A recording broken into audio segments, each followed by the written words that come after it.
Se ouvires a voz do vento, chamando sem cessar, se ouvires a voz do tempo, mandando esperar,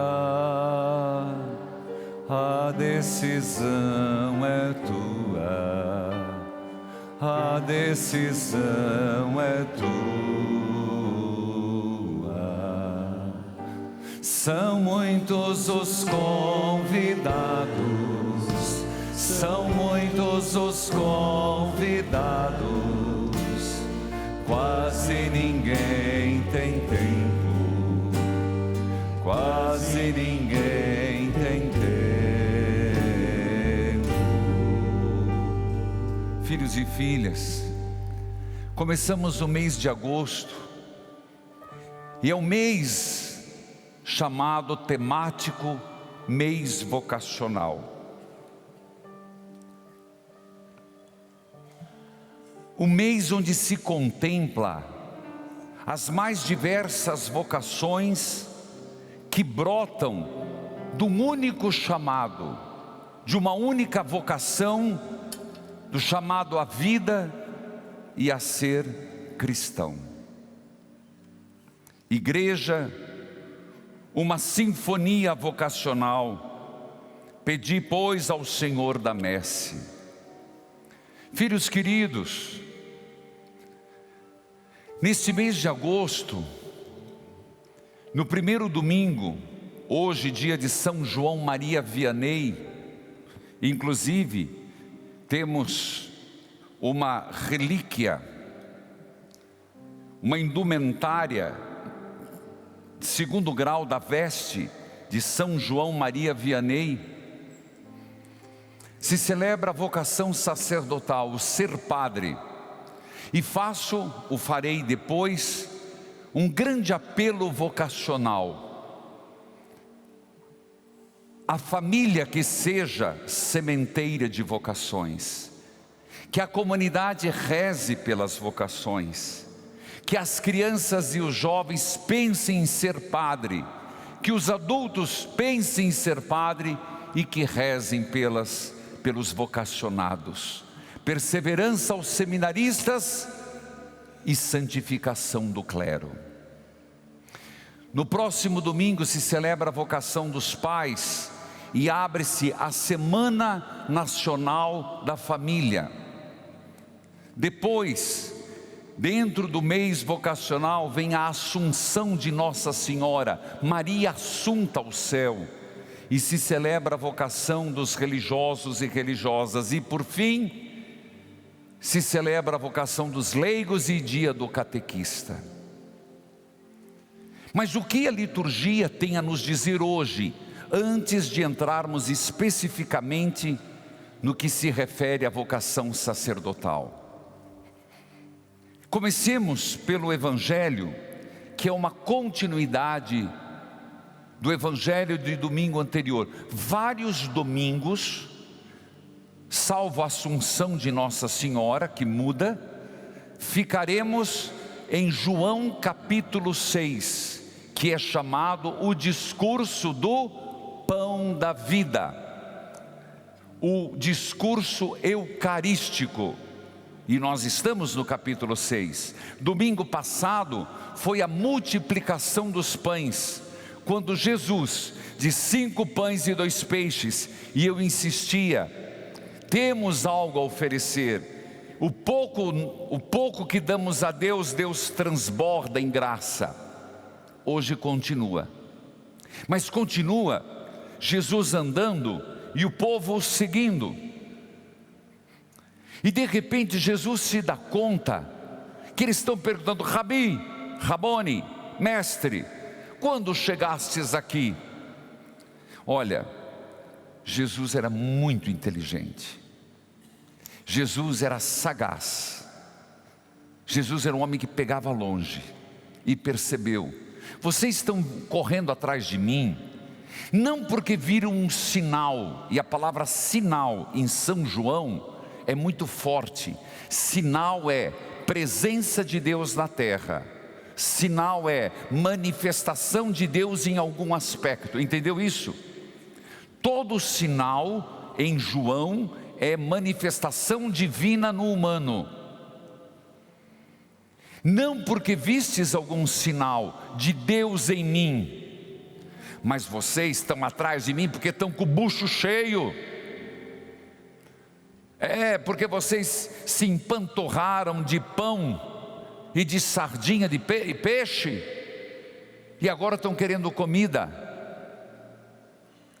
Jesus é rápido, pegou no pulo. Vocês estão atrás de mim querendo comida de graça? Eu não sou padeiro, eu não sou peixeiro. Não fiquem preocupados tanto com a questão do ter, Jesus está dizendo. Não fique preocupado demais com isso. Lembrem-se, se preocupe com outras coisas mais pertinentes, como por exemplo, o alimento que leva para a vida eterna. Não se preocupe com o alimento, com o pão que mata a fome aqui na terra. Aqui tem um alerta de nosso Senhor.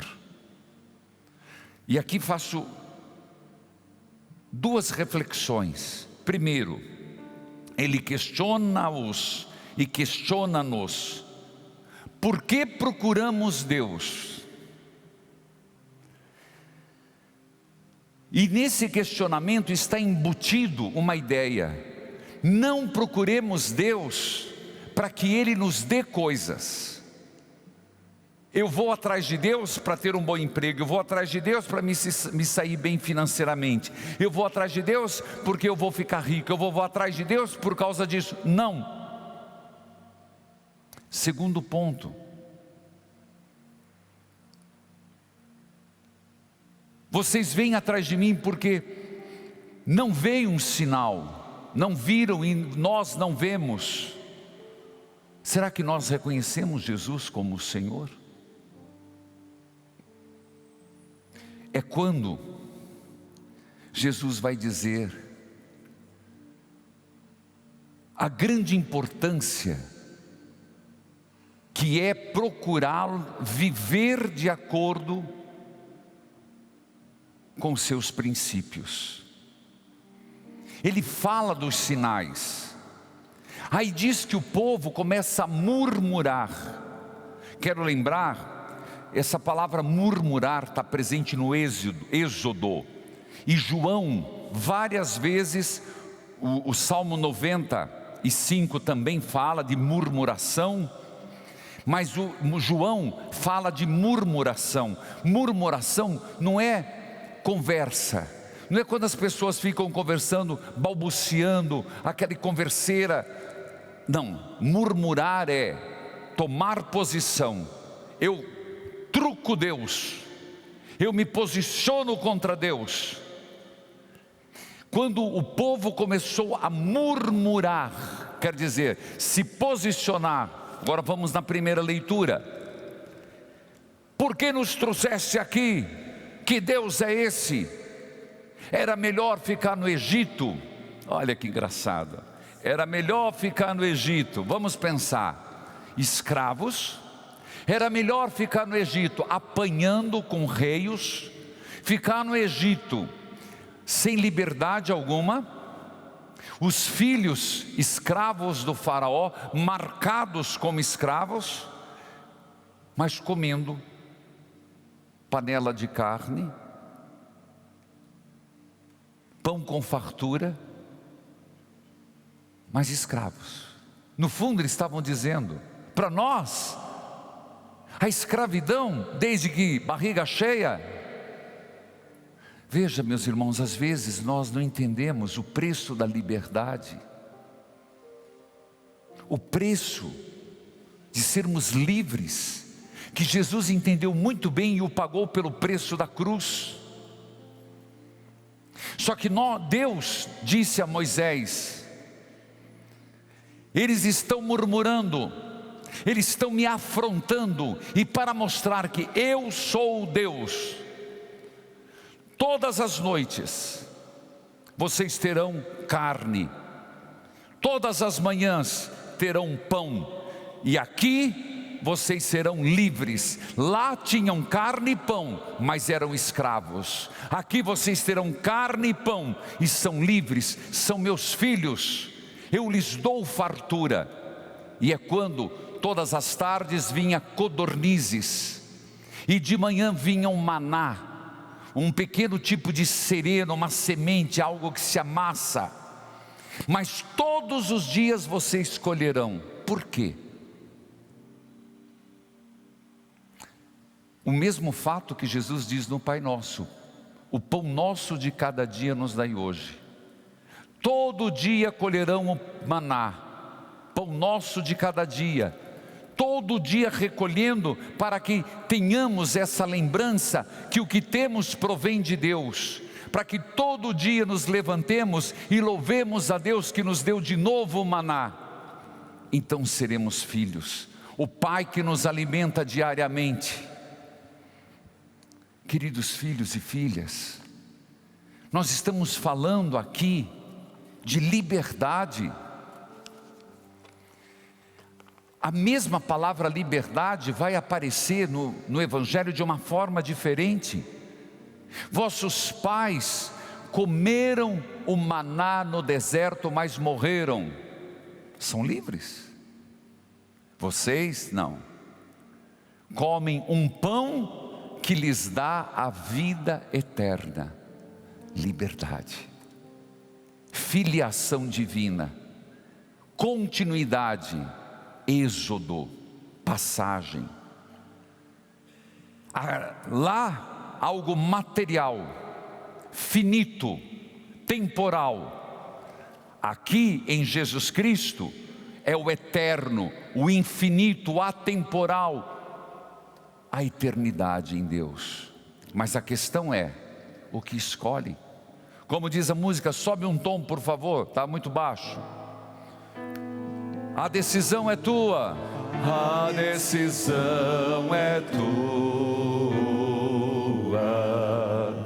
São muitos os convidados,